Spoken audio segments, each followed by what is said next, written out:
Om Swastiastu. Om Awigenam Astu Namo Sidam. Om Anu Badra Kratawo Yantu Wiswatah. Semoga pikiran yang baik datang dari segala penjuru. Selamat datang kembali dalam video pembelajaran jarak jauh, mata pelajaran pendidikan agama Hindu dan Budi Pekerti tingkat SMA, kelas 12. Pembahasan dalam video pembelajaran kali ini adalah sejarah kebudayaan Hindu dunia, tentang bagaimana sebetulnya sejarah perkembangan kebudayaan Hindu di dunia dan bahkan di Indonesia, berdasarkan peninggalan-peninggalan yang ada. Jangan sekali-kali melupakan sejarah.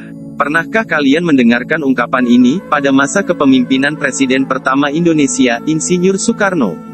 Beliau memberikan pesan ini, sedemikian pentingnya lah arti sebuah sejarah bagi generasi penerus berikutnya. Sehingga dalam perkembangan Hindu, kita juga memerlukan flashback agar dapat memahami dan menghormati agama kita, serta menjaga nilai-nilai luhurnya. Sejarah perkembangan agama Hindu itu seperti halnya warisan yang bersifat turun-temurun yang pada akhirnya dijadikan acuan oleh orang-orang pada saat ini untuk berperilaku.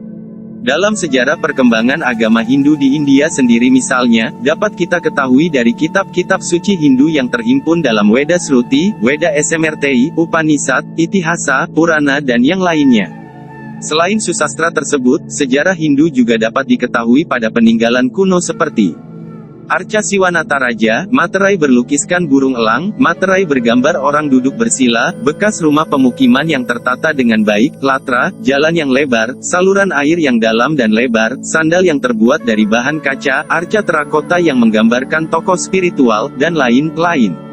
Berdasarkan penemuan peninggalan-peninggalan tersebut di atas membuktikan bahwa perkembangan agama Hindu di India, berlangsung dalam kurun waktu yang sangat panjang.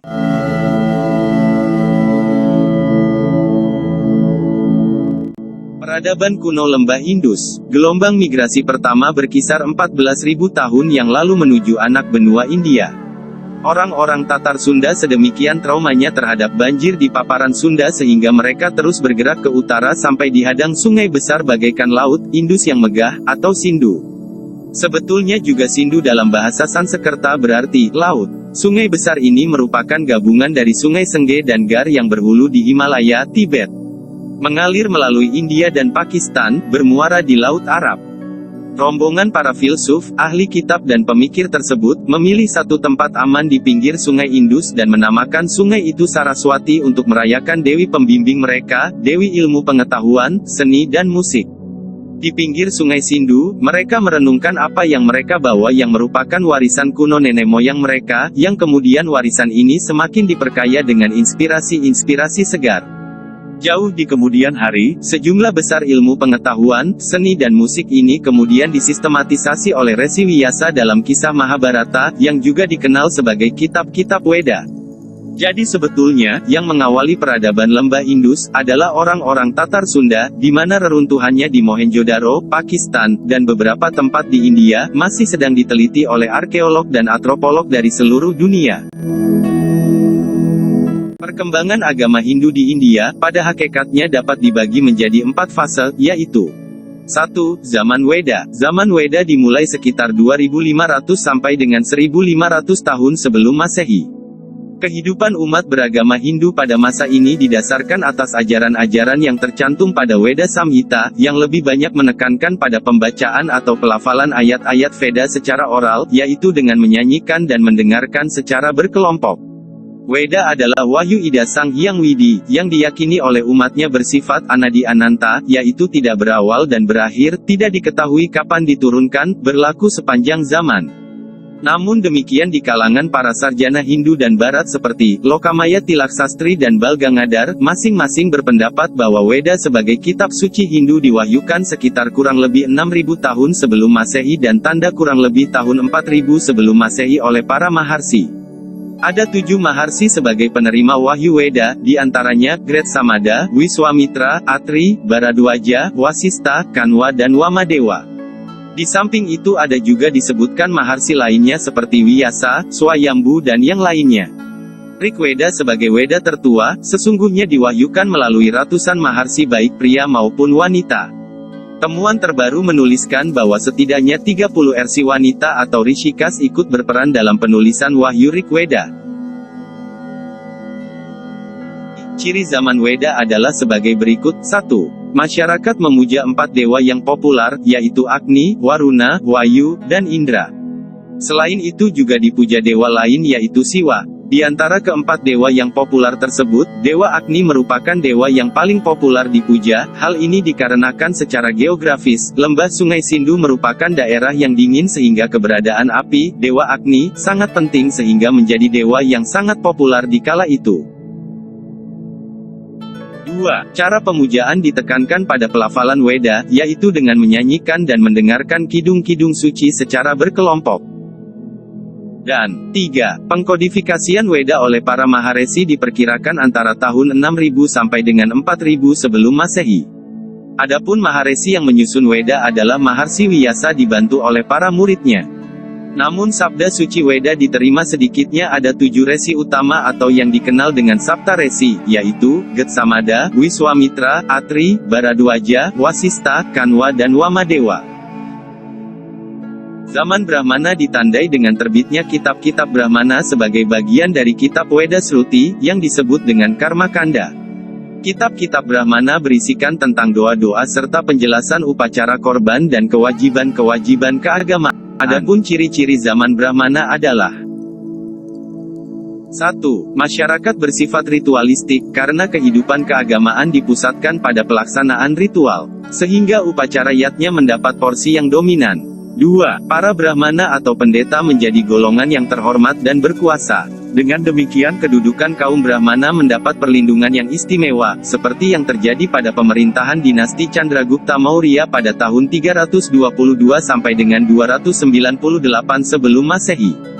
Di kerajaan Magadha, di mana para Brahmana diposisikan sebagai pembantu kerajaan. 3. Organisasi masyarakat, seperti pasraman tubuh dengan suburnya. 4. Perkembangan fungsi pada pemujaan para dewa. 5. Terbitnya berbagai kitab sutra, yang merupakan hasil karya tulisan para Brahmana. 6. Kehidupan masyarakat dikelompokkan menjadi 4 asrama, sesuai dengan warna atau profesionalismenya, dan dharmanya masing-masing, seperti, Brahmacari asrama, yaitu masa menuntut ilmu.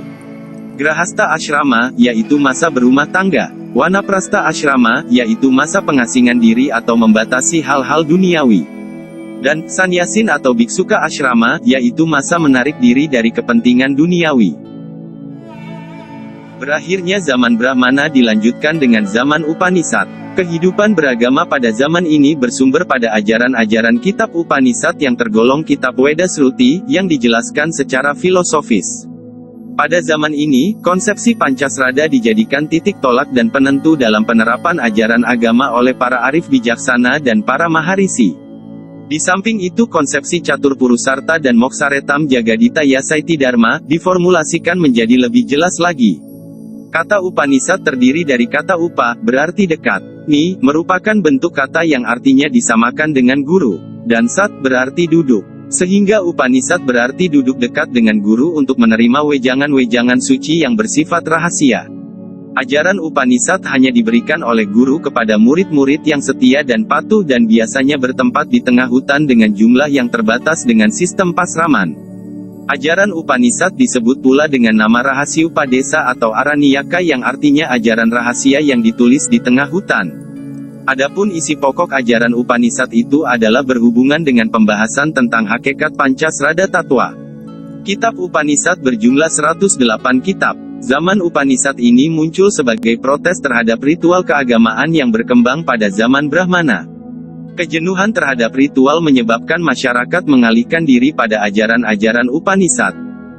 Adapun ciri-ciri zaman Upanishad adalah 1. Masyarakat mengedepankan hal-hal yang bersifat filosofis. 2. Munculnya sistem berguru yang disebut Upanishad. Dengan sistem ini, kemudian melahirkan berbagai sistem filsafat.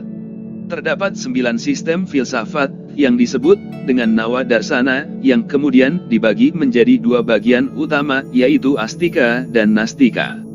Yang termasuk dalam kelompok Astika atau yang dikenal dengan Sat Darsana, yaitu Nyaya, Vaisesika, Mimamsa, Samkhya, Yoga dan Vedanta. Dan yang termasuk dalam kelompok Nastika, Buddha, Charwaka dan Jaina.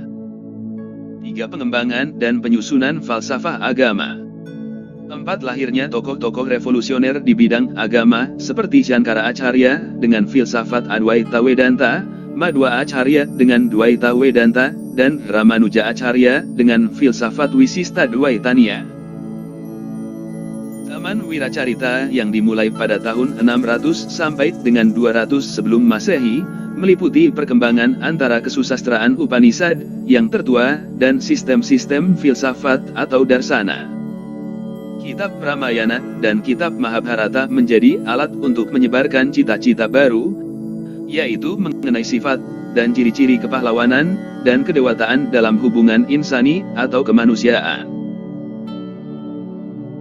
Sistem-sistem dari agama Buddha, Jainisme, agama Siwa, agama Wisnu termasuk juga dalam periode ini. Pada zaman ini juga sudah dimulai timbulnya sutra-sutra. Sejak zaman Purana, pemujaan Tuhan sebagai Trimurti menjadi umum. Demikian perkembangan sejarah agama Hindu di India, yang mengalami proses yang cukup panjang, dan menghasilkan peninggalan-peninggalan yang sangat luhur bagi kita saat ini. Dan dari apa yang telah disaksikan dalam video pembelajaran ini, semoga semakin membuat keyakinan akan keluhuran agama Hindu menjadi semakin tinggi. Dan generasi muda selanjutnya dapat menjaga warisan luhur ini, dan mengamalkan dalam kehidupan sehari-hari. Demikian pembahasan materi kita pada video pembelajaran kali ini.